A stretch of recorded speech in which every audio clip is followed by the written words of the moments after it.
يا أيها الذين آمنوا كتب عليكم الصيام كما كتب على الذين من قبلكم لعلكم تتقون أياما معدودات فمن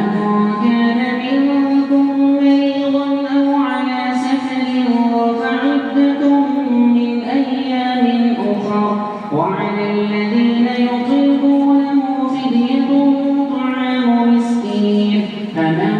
تطوع خيرا فهو خير له وأن تصوموا خير لكم إن كنتم تعلمون شهر رمضان الذي أنزل فيه القرآن هدى للناس وبينات من الهدى والفرقان فمن شهد منكم الشهر فليصم ومن كان مريضا أو على سفر فعدة من أيام أخر يريد الله بكم اليسر ولا يريد بكم العسر ولتكملوا العدة ولتكبروا الله على ما هداكم ولعلكم تشكرون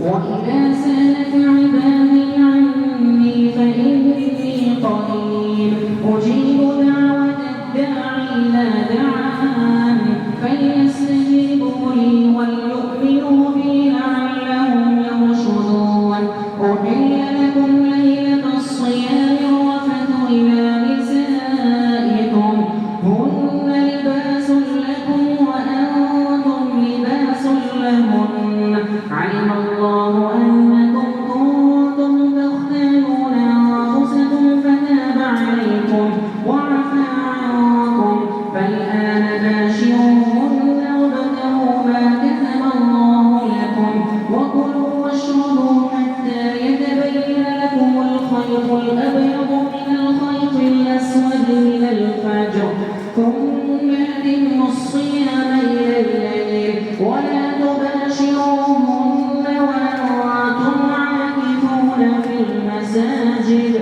تلك حدود الله فلا تقربوها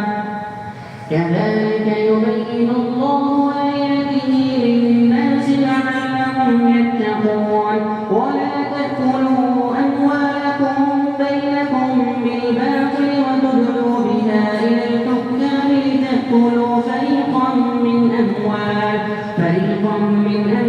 الناس بالإثم وأنتم تعلمون يسألونك عن الأهلة قل هي مواقيت للناس والحج وليس البر بأن تأتوا